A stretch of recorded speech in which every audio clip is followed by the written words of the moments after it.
माँ बाप के लिए सुकून का जरिया, गाँव मोहल्ले में खुशी का माहौल बन जाता है। ट्राई करने पर लोग मजबूर हो जाते हैं कि फला का दमाद बहुत अच्छा है, फला की बहू बहुत अच्छी है, इस वजह से निकाह की वजह से। लेकिन वो किस निकाह की बर्बादी होती है जिसने शरीयत के मुताबिक किया हो, तो पता चला इतने सारे फवाइद है। बल्कि निकाह के बारे में क्या फरमाते हैं, निकाह ऐसा अमल है कि आदमी जिस तरह नमाज के लिए मस्जिद में जितना दूर जाता है उतना भी उससे सवाब दिया जाता है।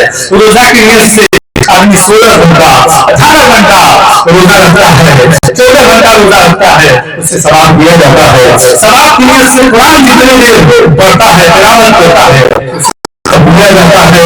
और रोजा ऐसा अमल है कि जो आदमी जन्नत में निकाह करता है लेकिन उसका अमल जन्नत में नहीं खत्म होता, इसलिए कि निकाह पूरी जिंदगी के लिए होती है। तो पूरी जिंदगी अल्लाह उसे सवाब देता है। यानी निकाह जो कर लेता है तो चलता है, खाता है, पीता है, सोता है, लेकिन इसके नामे अमल में सुन्नत पर अमल करने की वजह से लिखा जाता है। और बल्कि ये भी बात मौजूद है किताबों के अंदर, निकाह करने वालों को सवाब आम निकाह करने वालों से बढ़ा दिया जाता है। यानी गहरे निकाह वाला जो अमल करता है और निकाह करने के बाद जो अमल करता है उसके सवाब को भी बढ़ा दिया जाता है और बेशुमार फवाइद है। लेकिन वक्त का ख्याल करते हुए इख्तिलाफ जब कर दिया जाएगा, इसलिए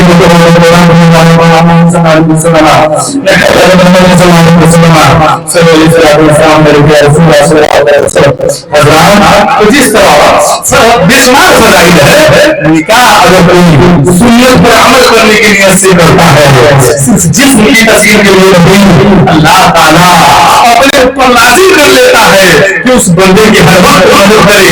यानी जब भी वो जायज काम करने की कोशिश करेगा अल्लाह उसकी मदद करेगा।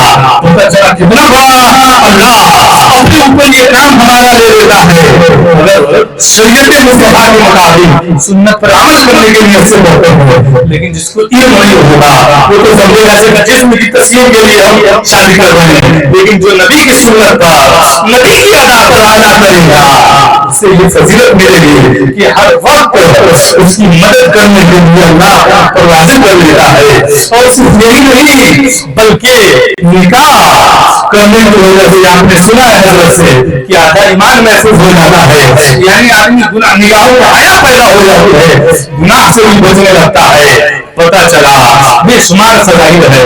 लेकिन जब एक सुन्नत पर अमल करने की अल्लाह हमें गुनाहों से बचा रहा है और जाहिर सी बात है जब हम गुनाह करेंगे, ज़िनाकारी करेंगे, लोगों के ऊपर बदनजरी करेंगे, हमें बता रहेगा, हमारे माँ बाप का बता रहेगा, लड़का हो या लड़की हो, अगर कोई भी बदनजरी करे, ज़िनाकारी करे, गुनाह करे, आंख से हो या दिलो दिमाग से, ज़बान से, जिस्म से, उसकी भी इज्जत जाती है, मुआशरे के सामने इज्जत जाती है, उसके घर वालों में इज्जत जाती है।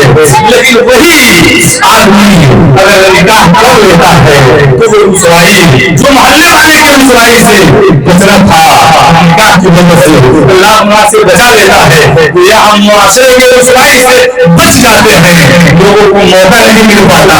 पता चला कि कितनी बड़ी दौलत है। निकाह करते हैं तो हम लोगों के तलाक काम से भी बचते हुए नजर आते हैं।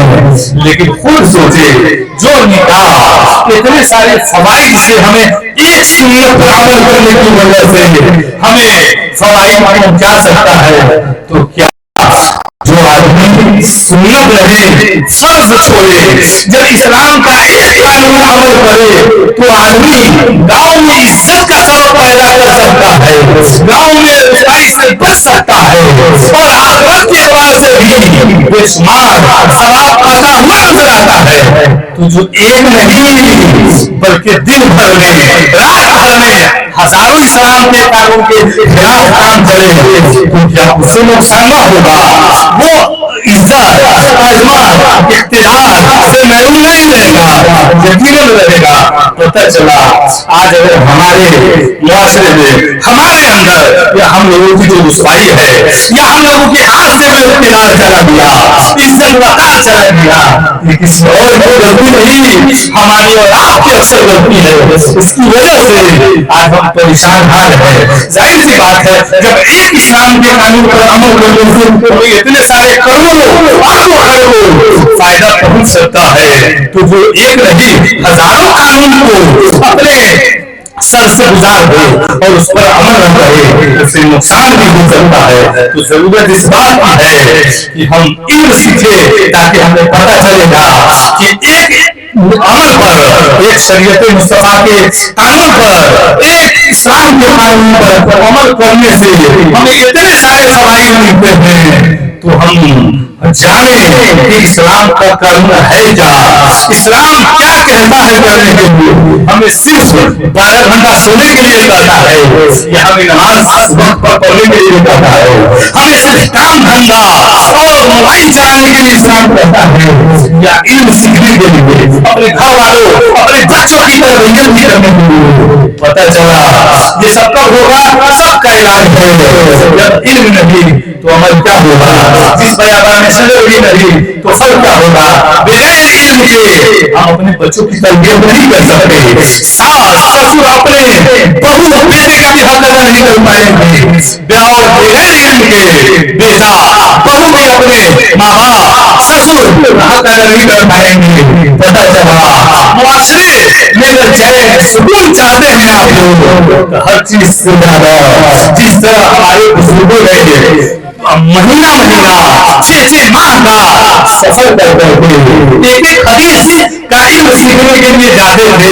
جنت ہو جاتے، موت اور زندگی کے ساتھ کھیل کر کر کے وہ علم سیکھنے کی کوشش کرتے ہوئے آج ہم اپنے بچوں کو علم سکھانے کی کوشش کریں۔ اللہ تعالیٰ ہم تمام لوگوں کو کہیں سنانے سے زیادہ عمل صالح کی توفیق عطا فرمائے اور جس نیک مقصد کے تحت تمام کرے ہے اور کا اہتمام کیا گیا مولا اسے تو قبول فرما اور اس بابت محفل کے سب کے مولا ہونے والی شادی کھانا کو ہمیشہ ہمیشہ کے لیے آباد فرما اور اس محفل کو شادی کھانا آبادی کو ہمیشہ ہمیشہ کے لیے آبادی کھانا بنا، برکت کا ذریعہ بنا، گھر کے تمام لوگوں کے لیے چین سکون کا ذریعہ بنا، ہم تمام محلے والے کے لیے اس شادی کو عزت کا سبب بنا اور علم میں عمل میں عمل میں بے پناہ برکت کا ذریعہ بنا۔ اے اللہ اس پاک محفل میں جتنے بھی حاضر ہیں اور جو لوگ نہ آ سکیں آنے کا ارادہ رکھتے تھے ان کی بھی حاضر قبول فرما، جو لوگ یہاں سے سن رہے ہیں مولا انہیں سننے کا ثواب بدل آج پریشانی کرنے کے مطابق فرما۔ آئیے ہم تمام لوگ اللہ کی بارگاہ میں توبہ ہو گئے، اگر کوئی کمی کوتاہی سن اور سمجھ کر ہو گئی ہو تو اللہ معاف فرمائے اور استغفار کر لے۔ استغفر اللہ ربی من کل ذنب وغیرہ کرنے کو لا الہ الا اللہ محمد رسول اللہ وما علیہ وسلم۔